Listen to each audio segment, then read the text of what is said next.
I was going to check this afternoon. If the woods are in, I might try to sneak out tomorrow. Yeah. What'd you get? What kind of irons? I got Mizuno irons. I had Okay. Mizunos before. I really, really like Mizunos. Mm-hmm. And then I wanted to get Mizuno woods just to have a kind of a complete set. And I hit them, and it just they didn't have the pop that I was looking for. Oh yeah. So I ended up with Cobra. Oh, I have a Cobra driver. Yeah. Yeah, man, this Cobra driver, holy cow, the thing rips. I'm definitely gonna have to do some work on keeping it straight. But yeah, that's always the struggle for me. For sure, it's the technology around golf is just insane. Yeah. I just wish I was using it better, always. But it's one of those sports. It's so amazing. Like when you get older, it's like you get 4.5 hours on your own. Outside. With your buddies, typically having a drink, just playing a sport. It's pretty crazy. It's fun. It is. Yeah, I used to play a lot of golf by myself Sunday afternoons. And, oh, really? My eyes got so bad that I had to quit playing because I couldn't see where the heck I hit it. Oh, wow. I remember there was a time, this dates me for sure. It was the Bulls were in the NBA Finals, and it was in almost like mid-June when the sun stays up forever, right? Yeah. There was this one golf course that had twilight, play as much as you want. And I played 54 holes of golf from 4 o'clock on. Holy cow. Just, in a cart ripping. Yeah, just going. But we don't play like that anymore. Yeah. That would have cost me like at least a dozen balls. Oh my gosh, for sure. I think actually the course I was playing was pretty wide open. So yeah, that part was nice. So my sport now though is I love fly fishing. Oh, really? I'm like a nut about fly fishing. In fact, I actually met my wife. I learned to fly fish after I met my wife. And had I learned to fly fish prior to meeting my wife, I'm not so sure I would have still been in Chicago. I might have been floating down a river, guiding somewhere out west. Yeah, I was gonna say, are you able to get out fly fish in Chicago at all or anywhere? Up in Wisconsin for sure. Okay. And then believe it or not, there is bass fishing with the fly here in Chicago. There's a river, the Kankakee River, and there's a guide who actually goes down it. It's pretty wild. Smallmouth fishing. Yeah, I remember you were talking about fishing with Dean in your last one. Stinson Dean, yeah. Yeah, Dean Stinson, yeah. I remember that. I've really fished before. I've never fly fished, so I don't recommend it if you don't want something to take over your life. Yeah, I got plenty of those right now, so maybe I'll hold off. Right? If we only had more time and less toys. Correct. Yep. I guess that's what we do though. We work every day to go do that stuff. It's so true. Yeah. I think maybe that's why living in the northern climates, it changes your perspective. Because you have that window of opportunity to go do your favorite activities. Yeah, for sure. You better hit it hard when you're. You got to make hay. Right, you got it. When you have the opportunity, go for it. So did you grow up there in Omaha? Yep. Yeah, I've spent my whole life here. So went to school at University of Nebraska. So just about 45 minutes up the interstate. I'm a Badger. Oh yeah. Yeah. Since we've joined the Big Ten, there hasn't been much of a competition, but hopefully that changes soon. Yeah, I know. It was kind of weird. I was pretty excited about Nebraska coming in, and then they just. I don't know what the heck happened. You guys are the powerhouse. Yeah, we've had a bad run. Talking about dating ourselves, like I grew up in, the time of 1994, 95 when we had, some argue the best team in college football history in 1995. So that was definitely how people our age grew up and our expectations, and definitely hasn't been that way the last 10, 15 years. You guys had the Boz, right? No, that was Oklahoma. Nope. Oh, geez. What am I thinking? Yeah. We had like Tommy Frazier, Amon Green, Amon Green played for. He played for the Pack. Yeah, he played for the Pack. Yeah. we just had really good fundamental teams. Like we had great offensive, defensive line, so we were just running the ball. We got to get back there. Well, football has become such a business that, and I think it's going to be even crazier now that they're going to allow these kids to, make some money off their image and stuff. Yeah, the NIL is going to really change the game. For programs that have a great fan base, like a really loyal fan base, like Nebraska, we've sold out like 300 and some games in a row. It could be an advantage because even like small businesses around Lincoln are given NIL deals to kind of no-name linemen, like for burritos and stuff. So it could be a pull to Nebraska. I never thought about that. That's interesting.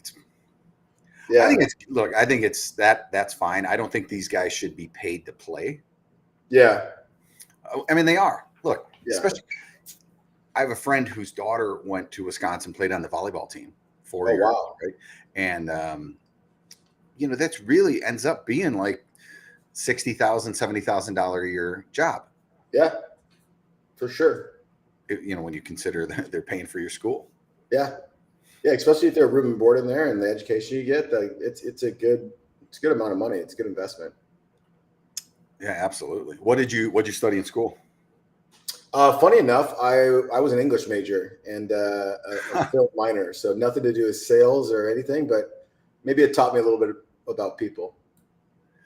Oh my gosh, I was out last night at an industry event, and we were talking about people skills. Yeah. And the people skills that you and I have are much different than the people skills that call them the millennials or the 20-something. Oh yeah, yeah. But then our skills are different than the skills that the old timers had when I started the business. Yeah, exactly. I mean, I think there's positive and negatives to every generation, right? Like, I think, I'm 41. And so we were like right at the start of millennial or I think Gen X was before us. I don't know which one, but, people say that like my age is, we didn't grow up with technology, but we were young enough to sort of adapt it when we became like 20, 21. And so they feel like it's a good middle ground this age because you're not sort of like dependent on technology. You sort of know the old way and the new way, I guess. Yeah, for sure. I think,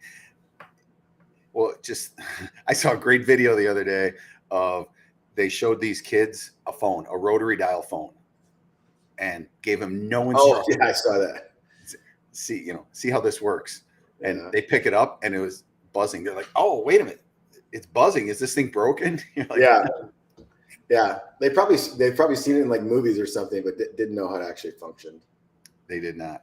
All right. It is 12:01. It's Friday, and this is the Smart Market. Welcome, everyone. I gotta get the up. How do I get this off the screen? No, maybe Jory will get it off the screen for me. So want to quickly, we're going to just kind of go back and talk about the market here. What a difference a day makes or a week makes. The lumber market has definitely corrected. And then this week, it kind of flattened out, found a trading range. We saw, definitely saw some activity through the platform at the new levels. And while I don't know that the market was so excited that we're going to bounce off these levels and move much higher, but that we definitely brought in some activity. Trades of the week, it's still OSB. OSB seems to be really moving around geographically still. There's inventories of it sitting in locations that may not be so busy, and it's moving to the geographic locations that are busy. Mm-hmm. And speaking of moving, this is what our topic is today. Today we have Paul Worth from RenoRun with us. Hello, Paul. Hey, everybody. Thanks for having me. Really my gosh, no problem. It's very exciting that you're here. So let's figure this out. Why are you here? What does RenoRun have to do with the lumber market, and what are we going to learn from you today? Yeah, I appreciate it. Thank you again for having me. Appreciate that. I should have dressed like the ram that's behind me. It's like Yeah, people right. always ask about that. I always like to splash up. It actually, you kind of look like the guy from the January 7th or January 6th, whatever thing at the Capitol with the horns. Well, that's not good. If you move to the right spot, you could have the horns coming out of your head. I definitely don't want that. So let's not do that. But yeah, like I like to splash up. Everybody's in Zoom video calls all day long. And so I like to have a little color in the background. My uncle actually painted this with watercolors, so I thought I'd give him a little. It's love. cool. I like it. I'm in. All right, cool. So I had to address that, the RAM in the room. So yeah, RenoRun. Thank you for having us. RenoRun is a construction technology company based in Canada with 6 locations in North America, one being in Chicago where you're at. And essentially what we do is we provide construction material delivery on demand. So the whole issue is instead of taking yourself or your team off a job site, go into your local lumber yard or big box store to grab the material you need, you can actually use our really simple app or our team. Tell us what you want, and we bring it to you in as little as 2 hours. We bring you coffee, top line service. We walk it right in for you, and you're ready to go. So one of the things I want to cover for the people here is why is it called RenoRun? And I learned this because I have some Canadian friends who are in the business of fixing up homes and apartments, right? Yeah. And in Canada, you say you renovate them. Yep. In US, we generally say, oh, we remodeled. Correct. Or we rehabbed. Yep. But that's exactly it. Yeah. So reno, like you'll hear that a lot in Canada as a term for remodel. So somebody would say, I do renos. So it's just to take off that RenoRun. So it's renovation run basically. And so, my wife does the scheduling for this program, and she was telling me that she was talking to RenoRun, and all of a sudden, I swear we're having the conversation. We drove past the Home Depot, and there were like 10 RenoRun vans parked in the Home Depot parking lot on the weekend, staged, ready to go. So I mean that gives kind of the perspective of what it is you're doing. So before we get into what RenoRun solves, let's talk about you. How'd you get to RenoRun and ended up in the role? And your role is Chief Revenue Officer. Correct. Yep. Yeah. Thanks for asking that. Yeah. So I've actually been in construction technology my whole career. So the last 15 years. I previously worked for about 15 years for a project management software inside residential construction mainly. It's based here in Omaha, Nebraska, where I'm located. A company called Builder Trend. So for many, many years, I had tried to solve the problem of introducing and selling technology to construction companies, typically an industry that is pretty light on technology and a little slower to adapt, which is totally fine. And so cut my teeth there for many, many years and had a great experience. And the CEO of our company, Eamon O'Rourke, who's just a really great person and very hard to say no to. He and I had a relationship over the number of years where we would talk often, and he would tell me about his business and this great idea. And he finally asked me to come on board, which I really appreciate. And here we are. So I'm here leading the charge for our company with all things revenue. We've got a great team, and like I said, we're in 6 locations today, and going to be expanding in many, many more. And so, what's the problem that RenoRun solves? Yeah, it's a number of things, but it boils down to just losing momentum, time, and money on a job site by leaving the job site and going to get material. I mean, it's simple as that. Like, there's really pretty simple math there, and this is high level because you could add a bunch of other things in there. But like, for instance, if you were going to do 6 material runs a month, that means you leave the job site, or before you get to the job site, you're at wherever you get your construction materials. If you do that 6 times, per month, and the wages you're paying yourself for these people are like, let's just say $35 an hour, which is absolutely low.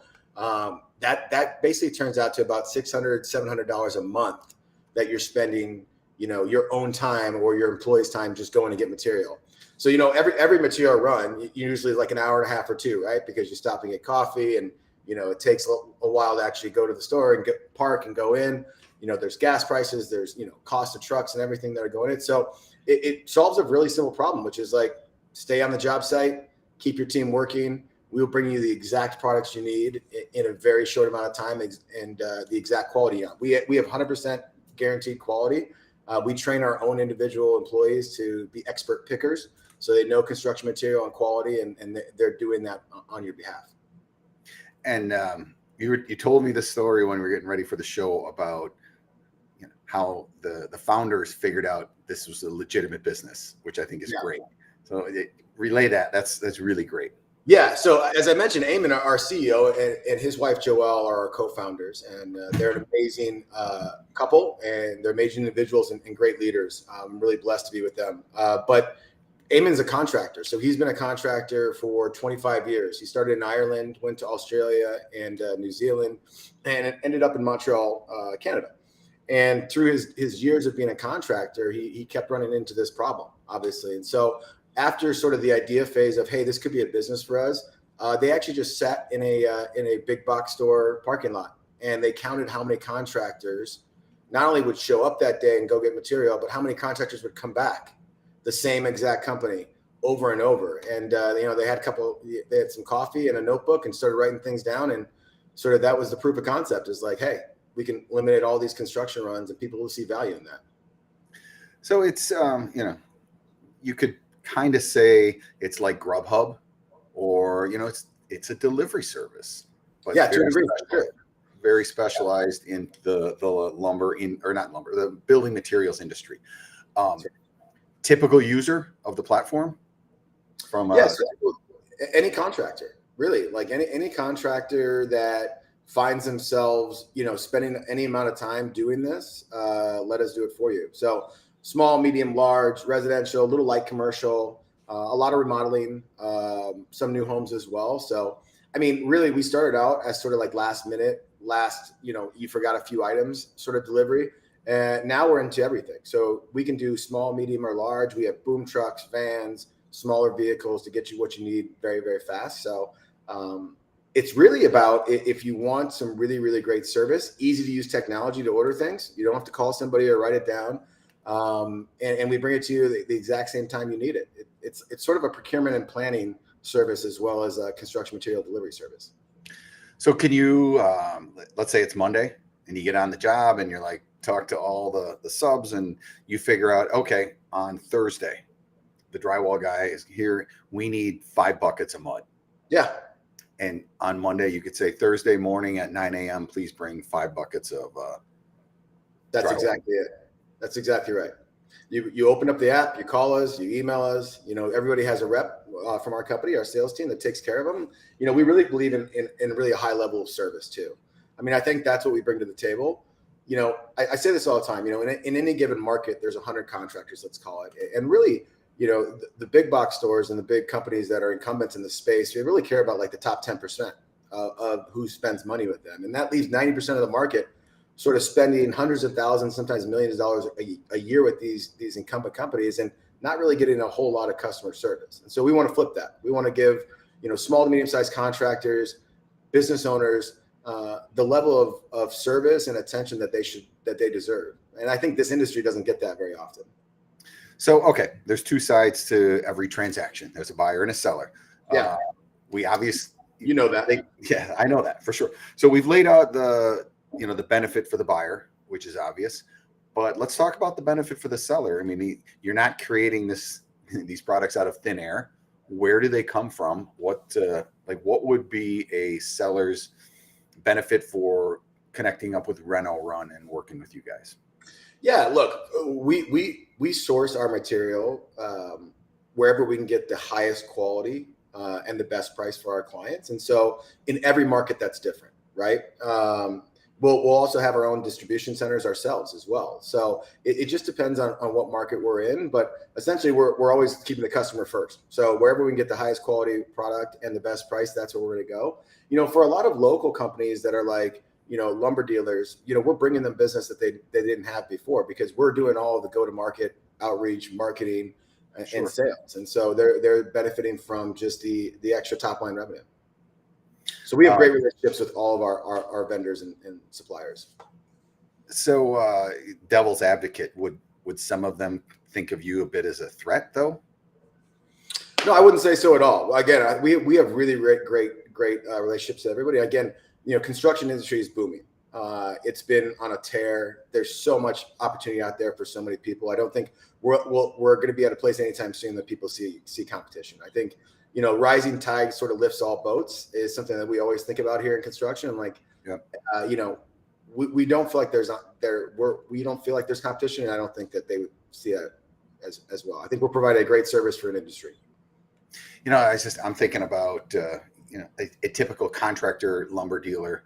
How many vans, pickups do they have running around? They're probably running the flat trucks and hauling much bigger loads. So I can see where you would fill in a gap in their logistics playbook, right? Yeah. It's funny. When it comes to vehicles, we have a number of different stories.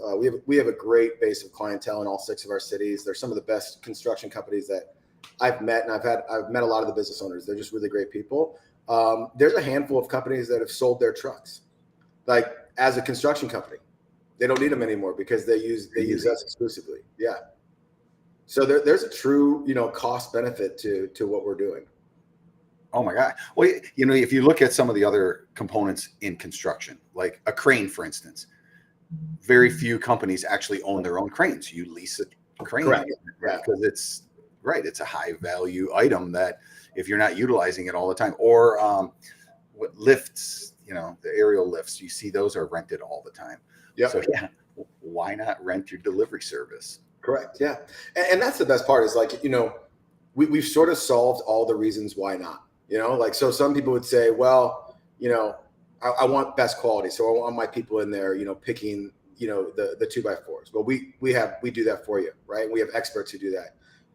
Typically when I go out for a material run, I'll also grab, some coffee. Well, we bring you coffee too. So like we give you free returns. Like we try to eliminate all the reasons for a no to this, and I think we've got it to a pretty good place. People are starting to understand that we can do this. Do you know what the number one item you sell, or the number one category? I would say it's very much like a lumber building supply. So all rough material is really what people are probably the majority of it. But we're extending our catalog every day to offer more and more items and more categories for sure. So I'd say lumber today. That's really interesting. What about, so you've got these cool vans. What happens when the guy orders a 20-foot 2x12? Then so we have all kinds of vehicles, not just the vans. And so you'll see boom trucks and flatbeds and things like that as well. So we can handle anything. All right, you said 6 markets. What are the 6 markets that you're in right now? Yeah, so we're headquartered in Montreal, Quebec, Canada, which is a beautiful place, by the way. If you ever make it up, I'll be going there next month. You're gonna love it. I'll give you some Montreal. Yeah, I was a newbie there when I started about a year ago here at RenoRun. So I've really enjoyed being in Montreal. It's an amazing city, and we're very proud to be based there. And then we have Toronto. So those are our 2 Canadian markets. We opened up U.S. about a year and a half ago. So we have Boston as our flagship city to start the U.S. Chicago was next. Yep. And we've just opened up Philadelphia and Washington, D.C. What's the biggest challenge when you open up a city? I've got a list of them. I guess I can. I think honestly, it's outreach to the community, which is really important to us. Like we don't want to be somebody that's a flash in the pan. We want to be truly a part of each community that we're in. Really service the contractors specific to where they're at. So Chicago contractors behave differently than Philadelphia and Toronto and Montreal. And so we're very conscious of that and really actually find it like a great opportunity too. So I think it's just opening the market, getting brand awareness, having people try us and understand the level of service and the type of technology that we're bringing to the table. There is always a point when you sort of like people understand it and then they start telling their friends and other contractors and sort of the momentum happens. We're fortunate over our last 4 cities. Each city's grown faster than the city before that. So. We have a playbook that we're always perfecting. I guess we're getting better every time. Oh, I can imagine. What aside from like getting the market up and running, where do you see like in a city? How do you expand in that city?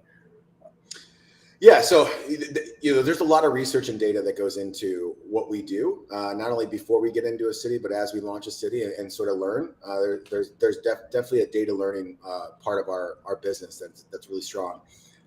We try to understand where we need to be and sort of draw that circle of a radius of our zone when we first launch, and then we iterate, right? Like when we understand there's jobs or contractors sort of like in different parts of a city that we want to be a part of, we expand our zone or adjust our zone. It's all available on our website and our app. Our clients know exactly where we can and can't, deliver, and we always make exceptions too. So, we want to be super flexible when we launch a city and just make sure, like I said, like that the city tells us what we need to do, not the other way around. Right, and there's some other people in this space I know. Like I think Gopher was one of the other companies, and you were telling me what differentiates your group from their groups. Yeah. You're very specialized. You do what you do and you don't do what you don't do. Yeah. It's sort of like some of the best restaurants have some of the smallest amount of items on there, right? Because they know exactly what they want to do and they do it really, really well. I think it's the same thing. I think there's a lot of logistic companies out there and they service all kinds of industries. I think we're the only one that exclusively services the construction industry. We're exclusively looking to help small to medium-sized contractors, new home builders, light commercial companies, be better, like, and take this one thing that they have on their plate that costs them a lot of time and money and relieve them of that. And so we're specific to this industry, and I think that really helps us be super targeted. So let's just talk SKUs for just a second. Obviously, you walk into a big box store and you're in the lumber section. All of that stuff is definitely on the menu. But how far to the right or left of the lumber aisle do you guys work? Do you get to, I need a light that looks exactly like this? Will you go that far? Or... Yeah, it goes back to every city's different, right? And so I think that's what's really great about that is that, like, again, we let the market tell us what we want. So we want to be super flexible when we first get started. We want people to be able to request whatever they'd like. So essentially, when we first launch a market, you can go into our digital asset, like our simple, easy to use app or our website, and you can actually request custom items. We'll let you know if we can get them, and we'll let you know when we can get them to you. So again, we want to be super, super flexible. Quick question. Would you deliver appliances? Bob, yes. We'll deliver whatever you want. You download the app, and you're going to get that answer from my sales team. Cool. How does the supply side get involved with you? I think what we're trying to do is create all those relationships too. We want to make sure that we have the right relationships with the right companies so that we can continue to deliver on our customer promise, which is getting you the exact materials you need, highest quality at the time you need it. So we've got a great arm of our company in our merchandising wing that are creating all of these relationships with these different vendors and suppliers, and it's been going really great. So look, we can throw the, Agent Orange, the Home Depot, they're definitely part of the equation. Are you looking at distributors like a Blue Links? Would they participate? Like who could realistically be on the supply side?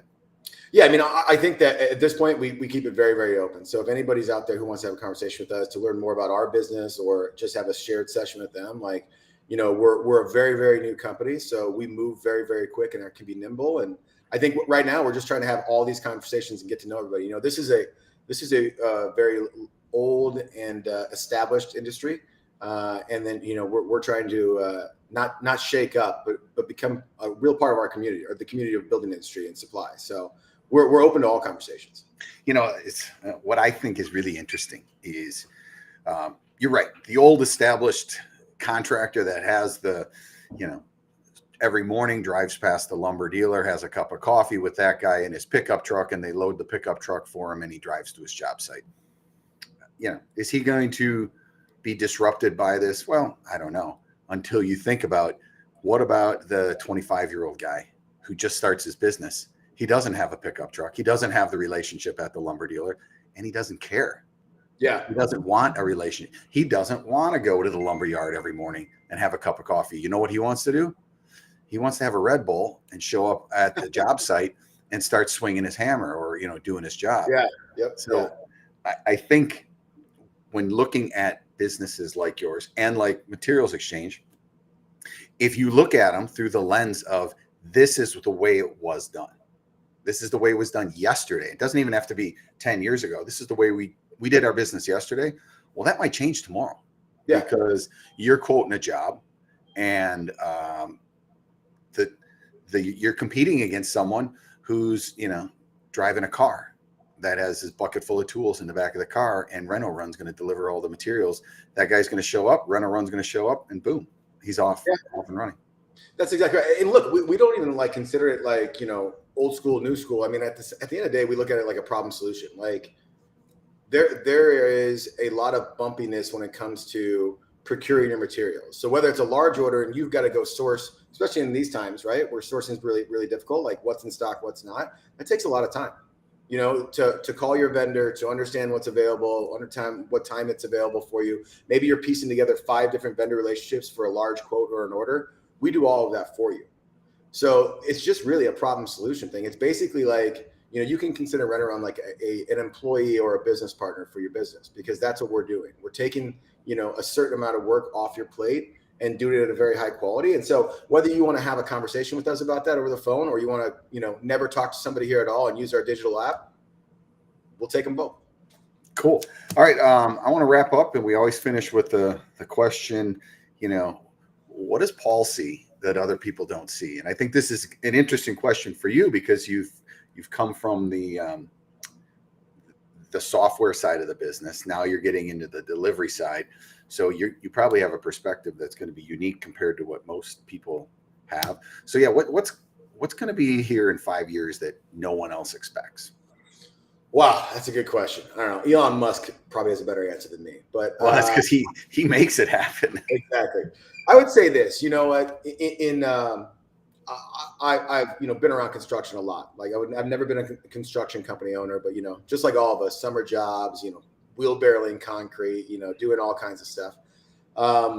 When I got into the industry from my point of view 16 years ago, I truly fell in love with the small to medium-sized construction companies, the business owners, the people we know in our community, the people who build our homes in our community. Yep. And what I've realized is they don't get a fair shake. You look at all industries and they have so many resources for them, but somehow small to medium-sized contractors are sort of left in the wayside. And I think that's pretty unfair. And it's something that we're looking to disrupt. So today it's construction materials, but I think small to medium-sized business owners in construction should have a lot more resources out there. So I think what's going to happen in 5 years is companies like ours are going to realize that, and more people are going to jump on board and give construction companies the resources they need to be really, really great, efficient business owners, and the same respect that every other industry gets. That's what I think, and that's our why. I love it. And I know what you mean about they don't get the fair shake. I've been on construction sites that started out as an old farm field, and we laid out where the footing was going to go. And when you get to that farm field, there are no services. You pull your trailer up, and that's ground zero. Everything that is going to happen on that site comes out of that trailer. So yeah, you do have to create your own services, but you can imagine that if you pull up to an empty field and you've got RenoRun on the phone ready to bring something over to you, that's going to help a lot. Yeah, I mean, it's truly a magical industry. I mean, again, I don't want to not overstate it, but they build the homes that we live in and the communities we live in. It's truly like a really special industry, and they're special people. Really, every person I've ever met, and I've met thousands of contractors over my years, is just such really good people, and they're there to share information and their trade secrets. That's sort of not talking about how you do things as a construction company has gone by the wayside. There's much more collaborative for sure. Yeah, it's much more community here, and I love being a part of that. So right, yeah. I agree. You get the vision. You see a builder, and they have a vision in their mind, and they collaborate with this trade and that trade, and the whole vision comes to fruition. It's pretty awesome. Turns into a building. Yeah. All right, Paul. Thanks. Let's wrap this up. Anyone wants to get in touch, they can go to RenoRun. They can find Paul on LinkedIn, and would love to check back in a couple more years, or maybe a year, see where things are going. Let's do that. I really appreciate it, and I wish you guys the best as well, and hopefully we all succeed.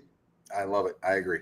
So cheers, everyone. Have a great week. And Paul, if you hang on, I'll